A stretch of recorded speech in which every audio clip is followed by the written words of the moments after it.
करून झेडपी 50% आरक्षणाची मर्यादा ओलांडता कामा नये, अर्थात निवडणुकांना स्थगिती देऊ आणि 34 पैकी 20 जिल्हा परिषदांमध्ये 50%हून जास्त आरक्षण आहे.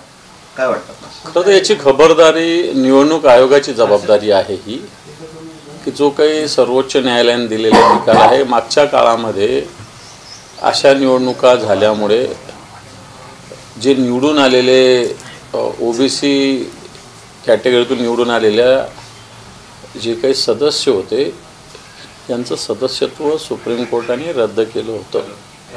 मला असं वाटतं निवडून आल्यानंतर सदस्य न झालेलं परवडलं, पण निवडून आल्यानंतर सदस्यत्व रद्द होणं हे सगळ्यात मोठी गोष्ट असते. आणि म्हणून निवडणूक आयोगाची याच्यात मोठ्या प्रमाणावर चूक आहे.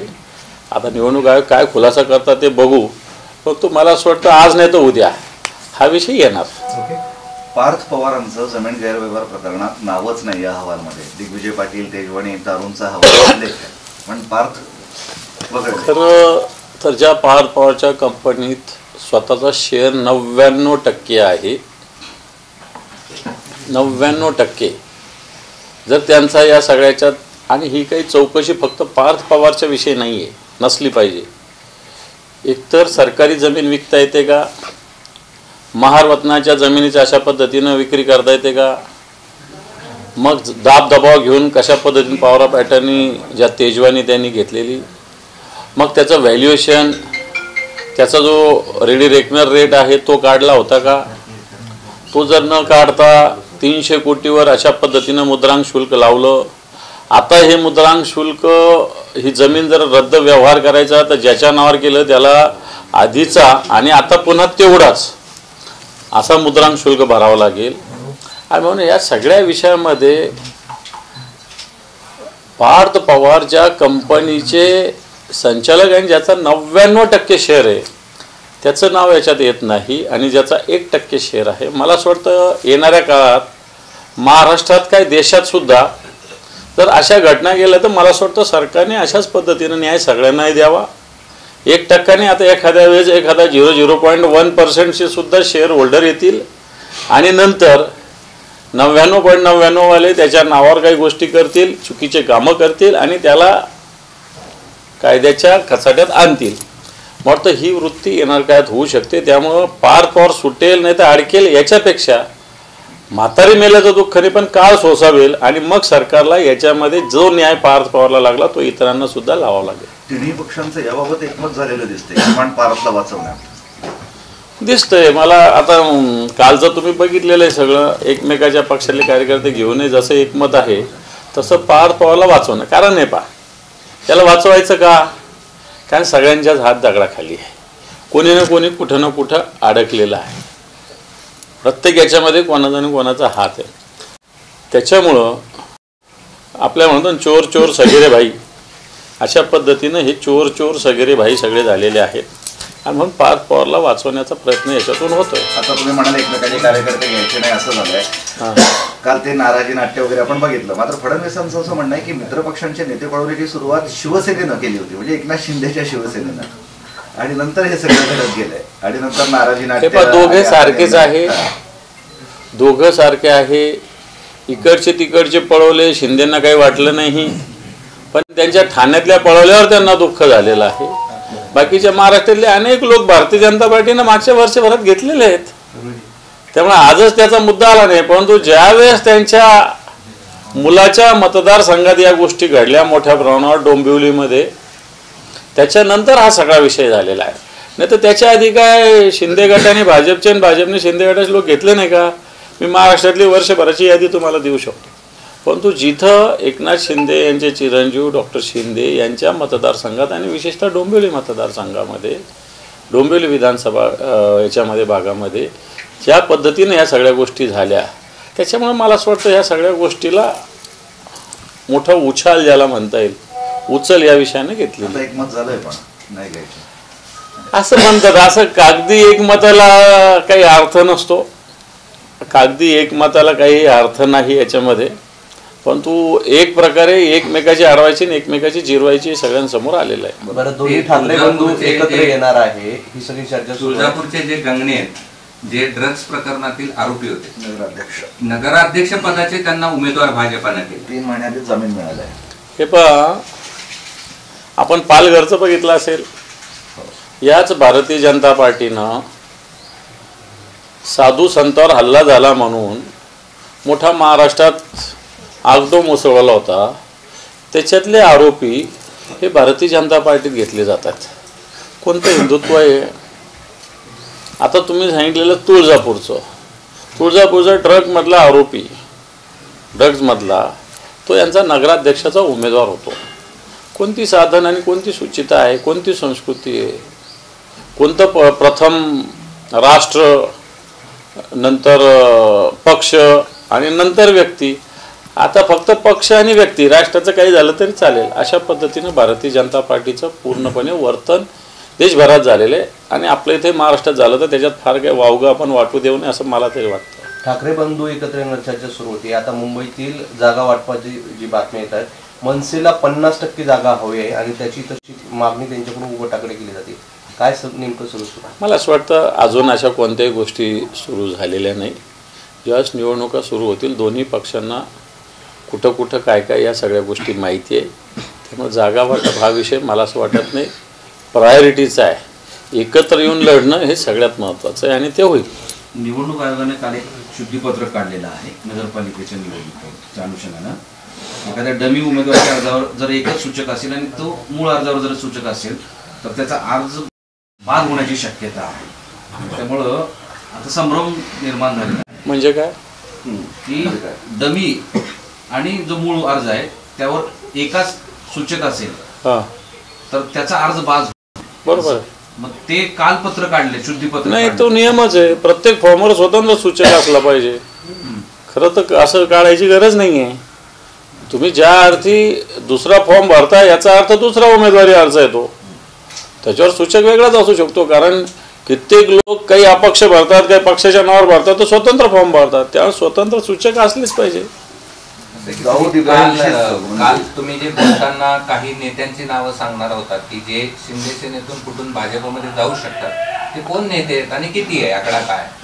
असं मी बोललेलो नाही. मी असं बोललेलो आहे शिंदेचे मंत्री शिंदेच्या कह्यात राहिलेले नाही. जे शिंदेचं ऐकत नाही त्यांचे बॉस आता देवेंद्र फडणवीस झालेले आहेत. आणि हे सत्य आहे. म्हणजे शिंदेच्या पक्षामध्ये शिंदेचे आता लोक जे ऐकत होते सुरुवातीला, आता त्याचं प्रमाण अतिशय खाली आलेलं आहे. बऱ्याच जणांनी स्वतःच्या स्वतंत्र चुली केलेल्या आहे आणि बऱ्याच जणांनी एकनाथ शिंदेंच्याऐवजी देवेंद्र फडणवीसांना आपलं बॉस मानायला सुरुवात केलेली आहे. दाऊद इब्राहिमशी ते कशाला सांगू मी आता. ते शिंदेंना माहिती आहे, देवेंद्रजींनाही माहिती आहे.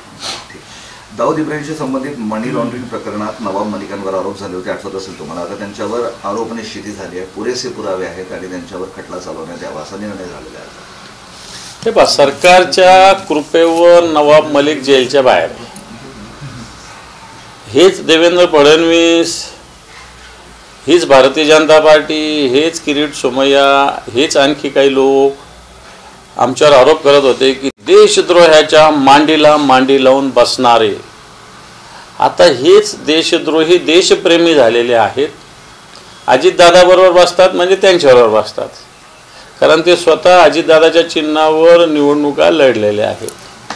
आणि म्हणून आल्यावर देशद्रोहाचा देशप्रेमी होतो, गुन्हेगाराचा संत होतो. त्यात नवाब मलिकांना सुद्धा मला असं वाटतं अजितदादांना एक काही ना काही मार्गाने या सगळ्या गोष्टीत अडचणीत आणण्याचा हा एक प्रकार आहे. आणि ज्या गोष्टी त्या सत्यच आहे. त्यामुळं मला असं वाटतं आरोप निश्चिती होणं हे काही नवीन बातमी असं काही वाटायचं काही कारण नाही. एक याचिका झाली होती हायकोर्टामध्ये, त्यात म्हणण्यात आलं होतं की मंत्र्यांच्या ज्या बैठका किंवा जनता दरबार असतात तिथं अधिकारी पाठवू नये, त्यामुळे अधिकाऱ्यांना काम करायला वेळ मिळत नाही. खंडपीठानं याचिका फेटाळलेली आहे. तुमचं मत काय आहे यावर? खरंच जायला पाहिजे नेत्यांच्या बैठकीत? असं नाही, लोकांचे काम करायचे तर मंत्र्यांच्या बैठकीला अधिकाऱ्यांनी का जाऊ नये? शेवटी अधिकारी म्हणजे काय राज्य आहे का? जनतेचं राज्य आहे, अधिकाऱ्यांचं राज्य नसतं. त्यामुळे जनतेच्या कामासाठी मंत्र्यांनी बोलवलं. मी तर म्हणेल नुसते मंत्रीच नाही, आमदारांनी खासदारांनी जरी बोललं तरी अधिकाऱ्यांनी गेलं पाहिजे. ठीक आहे, जनतेची कामं पण केली पाहिजे, परंतु याच्यात काही चुकीचं आहे. मंत्र्यांनी बोलल्यावर अधिकाऱ्यांनी जावं हे काही चुकीचं असं वाटत नाही. उलट मंत्र्यांनी अशा पद्धतीनं जनतेचे प्रश्न सोडवण्यासाठी काही अशा मोहिमा आखल्या असेल तर त्याच्यात अधिकाऱ्यांचा सुद्धा सहभाग असलाच पाहिजे. तुमचे विधानसभेतले एक जुने उमेदवार आणि तुमचा पक्ष सोडून गेलेले राजू शिंदे काल असं म्हणाले की तुमची आणि ती दोन्ही शिवसेना संपवून टाकू आणि कधीच भाजप सोडून जाणार नाही, गद्दारी करणार नाही, संपवून टाकायची. मला असं वाटतं तिकिटासाठी राजू शिंदे आमच्याकडे आले होते, 1,00,000 1.25 लाख मतं घेतली, लगेच गेले. ठीक आहे, त्यावेळेस निवडणुकीच्या वेळेस राजकारण स्वतंत्र होतं.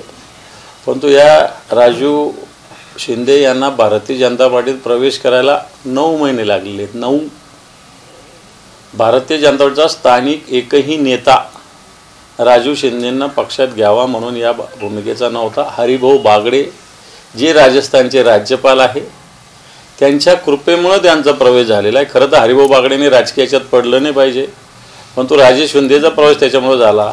आणि ज्याला भारतीय जनता पार्टीच लवकर स्वीकारत नाही आणि असे शिवसेना संपणारे म्हणणारे खूप आले. राजू शिंदे तर छोटासा बच्चा आहे. ठीक. बरं, संधी दिली, मात्र संधी दिल्याच्या नंतर त्याच पक्षाला संपवण्याची भाषा किती योग्य वाटते तुम्हाला? नमक हरामी म्हणतात याला, याच्यावरती काय शब्द आहे? ते तुमच्या पक्षामध्ये आणि महाविकास आघाडीमध्ये एकत्रीकरण काही होत नाही आणि स्वतंत्र सगळीकडे लढणं सुरू आहे. तर काय चित्र आहे महाराष्ट्रातलं? काही की आता नाहीच असं काही नाही. स्थानिक स्तरावर अशा निवडणुकाचे निर्णय घ्यावे अशा सूचना आम्ही दिलेल्या आहेत. स्थानिक स्तरावर मागच्या 8-9 वर्षापासून निवडणुका न झाल्यामुळे प्रचंड प्रमाणात कार्यकर्ते आहे. जिथं पॉसिबल आहे तिथे महाविकास आघाडी आम्ही करण्याचा प्रयत्न केलेला आहे. जिथं पॉसिबल आहे महाविकास आघाडीला एखादा पक्ष एका ठिकाणी काँग्रेस नसेल तर शरद पवार साहेबांच्या राष्ट्रवादीबरोबर, एका ठिकाणी शरद पवार साहेबांची राष्ट्रवादी नसेल तर काँग्रेसबरोबर असं आघाडी करण्याचा आम्ही पूर्णपणे कसोशीनं प्रयत्न केला आहे. जिथं या दोन्ही गोष्टी जमत नाही तिथं स्वतःच्या ताकदीवर लढण्याचा प्रयत्न केला. आणि मला असं वाटतं नगरपालिका अतिशय स्थानिक स्तरावर होत असतात. कित्येक नगरपालिकेमध्ये वर्षानुवर्ष कोणत्याही पक्षाच्या नसणाऱ्या काही व्यक्तींचं तिथं शक्ती आहे, ताकद आहे, त्यांच्याशी जुळवून घ्यावं लागतं. आणि म्हणून नगरपालिकेच्या निवडणुकीच्या एकंदर चित्रावर फार काही महाविकास आघाडी एकत्र का वेगळी हे गणित लावणं चुकीचं आहे. काँग्रेसचं शिष्टमंडळ शरद पवारांची भेट घेणार आहे. बीएमसी निवडणुकीसाठी संभाव्य युतीची देखील चर्चा सुरू आहे. कोणाचं शिष्टमंडळ? काँग्रेसचं शिष्टमंडळ. चांगलं आहे ना, काही हरकत नाही, चांगलं आहे. शिष्टमंडळाने भेट घ्यावी, निवडणुकी लढवावी सगळ्यांनी चांगल्या पद्धतीने. काल काही मुख्यमंत्री काँग्रेस आणि शरद पवार मला नाही वाटत सगळे एकत्रच लढतील. आता ठीक आहे, अशा भूमिका व्यक्त करतायत. आपल्या कार्यकर्त्याला प्रोत्साहन देण्यासाठी ज्यावेळेस वेळ येईल त्यावेळेस सगळे एकत्र होतील. ते राज्यामध्ये सगळ्या नगरपालिका निवडणुकीत कुणाची आमदाराची पत्नी, आमदाराचा भाऊ, मंत्र्याची पत्नी, मंत्र्याचा भाऊ असं सगळं समीकरण आहे. आणि त्याच्यावरून आता सोशल मीडियावर एक सुरू आहे की कार्यकर्त्यांनी काय केवळ आयुष्यभर 17च्या उतरायचे का? एक हाईट सांगतोय भाजपने त्या लोह्यामध्ये एकाच घरात 6 लोकांना उमेदवारी दिली आहे. कुठे? नगराध्यक्ष, सून, पोरगी, एकाच कुटुंबातील 6. जितकं होईल तितकं.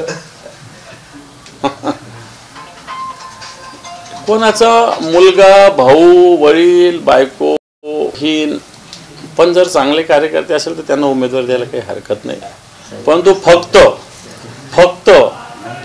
माझा भाऊ, माझा मुलगा एवढ्याच क्रायटेरियावर कोणालाही उमेदवारी दिली नाही पाहिजे. पण जर कार्यकर्ता असेल तो तर मला असं वाटतं नातेवाईक म्हणून त्याच्यावर अन्यायसुद्धा होऊ नये. परंतु भारतीय जनता पार्टीचं हे उदाहरण एकाच घरात 6 उमेदवारी देणं हे तर फार मोठी चूक आहे. नाही, पण कार्यकर्ते पदाधिकारी पण तेवढ्या कॅलिबर असतात, तेवढे कॅलिबर असतात. ज्याचं कॅलिबर आयुष्यभर 17च्या उतरायचं, ज्याचं कॅलिबर आहे कार्यकर्त्याचं, भले तो एखादा नातेवाईक असेल नाही तर कार्यकर्ता जो कॅलिबरचा आहे त्याला उमेदवारी दिली पाहिजे. असं मी म्हणणार नाही की कॅलिबर नसणाऱ्याला उमेदवारी द्यावी, नातेवाईक असाल म्हणून. कॅलिबर असणाऱ्या कार्यकर्त्यालाच उमेदवारी दिली पाहिजे. या मताशी तुम्ही सहमत आहात का? आमदार पण घरीच असावं, मंत्री पण घरीच असावं? नाही सहमत, नगराध्यक्ष बिलकुल सहमत नाही या मताशी. काल काही मंत्र्यांनी मुख्यमंत्र्यांची भेट घेतली.